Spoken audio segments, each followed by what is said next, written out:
Hello മോളെ, ഇതാ അമ്മ മീൻകറി വെക്കണമെന്ന് പറഞ്ഞില്ലേ അമ്മ? ഇതാ നോക്കൂ, വെളിച്ചെണ്ണ ഒഴിച്ചു. നമുക്ക് കൊച്ചു മത്തിയാ കിട്ടിയ അതുകൊണ്ട് ഒരു ഹാപ്പി അല്ല. കൂരി മീനും മത്തിയുമേ ഉള്ളായിരുന്നു. എന്നാലും ഞാനത് പറഞ്ഞതുകൊണ്ട് മോളെ കാണിക്കാൻ വേണ്ടി ചെറിയ മത്തി ചെറിയ ചട്ടിയിൽ കറി വെക്കുകയാണ്. അപ്പോൾ നമ്മൾ വെളിച്ചെണ്ണ ഒഴിച്ചു. അത് മൂത്ത ശേഷം ഇതാ വെളുത്തുള്ളി, ചുവന്നുള്ളി, ഇഞ്ചി നമ്മളിത് വഴറ്റണം. കറിവേപ്പില ഞാൻ പിന്നെ ഇടത്തുള്ളി ചിരി അരയ്ക്കുന്നുണ്ട്. നമ്മളിത് വഴറ്റിയെടുക്കുക.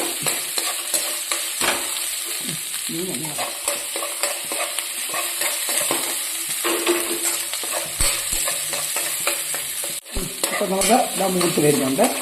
ഏകദേശം നമ്മളൊരു ചുവപ്പ് കളറായി.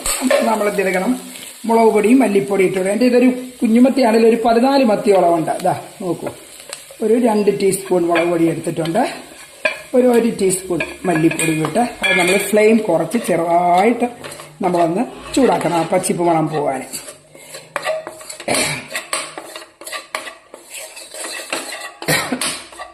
എന്നിട്ട് ഞാൻ എന്തെടുക്കുമെന്ന് ചോദിച്ചാൽ ഇതേ ഒരു സ്പൂണ് നമ്മുടെ ആ മീനകത്തേക്ക് ഞാൻ അങ്ങിടും. ഇട്ട ശേഷം ഇത് ഞാൻ മിക്സിയിൽ അടിച്ചെടുക്കും. ഓക്കെ, അപ്പം ഞാൻ ആ 1 സ്പൂണ് ഇതിനകത്ത് ആ ചുവന്നുള്ളിയും ഇതെല്ലാം കൂടെ പൊടിയെല്ലാം കൂടി ഇതിനകത്ത് ഇട്ടിട്ടുണ്ട്. അപ്പം ഞാനിത് വെട്ടിക്കഴിഞ്ഞ ശേഷം ഉപ്പും ഇട്ട് പുളിയും കുടംപുളിയും ഇട്ട് ഉലുവാപ്പൊടി ഇട്ട് വെച്ചിരിക്കുകയാണ് മീൻ. അപ്പോൾ നല്ല അതിൽ ഉപ്പും എല്ലാം പിടിക്കും, പുളിയെല്ലാം പിടിക്കും. എന്നിട്ട് ഞാൻ അത് അരച്ചെടുത്തു. കണ്ടോ, അത് ഞാൻ 1 സ്പൂൺ ഇതിനകത്ത് ഇട്ട ശേഷം ഞാനത് ബാക്കി അരച്ചെടുത്തു.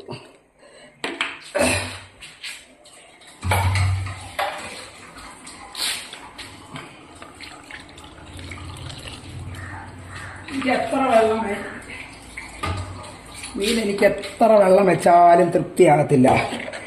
നമ്മളിതൊന്ന് 2-3 സൈസിൽ അമ്മയ്ക്ക് മീൻ കറി വയ്ക്കാനറിയാം. പച്ചത്തേങ്ങ അരച്ച് കറി വെക്കും, തേങ്ങ വറുത്തരച്ച് കറി വെക്കും. ഇത് വലിയ മീനാണെങ്കിൽ ഒന്നുകൂടെ ഒക്കെ ഒരു നല്ലതായിട്ട് വെക്കും. പക്ഷെ എന്നാലും നമ്മൾ മീൻകറിയെല്ലാം നമ്മൾ ഒരുപോലെയാണ് വെക്കുന്നത്. അപ്പോൾ കറിവേപ്പിലയും ഇട്ടു. അപ്പം മീൻ വേണ്ട എല്ലാ സാധനങ്ങളും നമ്മൾ ഇട്ടിട്ടുണ്ട്. അപ്പം ഞാനിത് മീൻകറി വെക്കട്ടെ. സിമ്പിളായിട്ടാണ് മോളെ ഇത്. ഓക്കെ, നമ്മുടെ മീന് പറ്റി വരുന്നുണ്ട്. ഇടയ്ക്കിടയ്ക്ക് നമ്മളിങ്ങനെ ഒന്ന് അനക്കി കൊടുക്കണം ചട്ടിയിൽ. ഒന്നുകൂടെ ഒന്ന് പറ്റിക്കോട്ടെ. അപ്പം നമ്മുടെ മീന് കറി റെഡിയായി. നമ്മുടെ മീൻ കറി റെഡിയായി. നമ്മളത് വെന്ത് കഴിയുമ്പോൾ നമ്മൾ സ്വല്പം പച്ച വെളിച്ചെണ്ണ ഒഴിച്ച് ഇച്ചിരി കറിവേപ്പിലയും കൂടി ഇട്ട് നമ്മളത് എടുക്കും. അപ്പോൾ എൻ്റെ മീൻ കറി റെഡി ആയിട്ടുണ്ട് മോളെ. അപ്പോൾ ഇനി വലിയ മീൻ വരുമ്പോൾ മോൾ ആവശ്യപ്പെട്ടാൽ അമ്മ ഉണ്ടാക്കി കാണിക്കാം. അപ്പോൾ ഓക്കെ, താങ്ക് യു.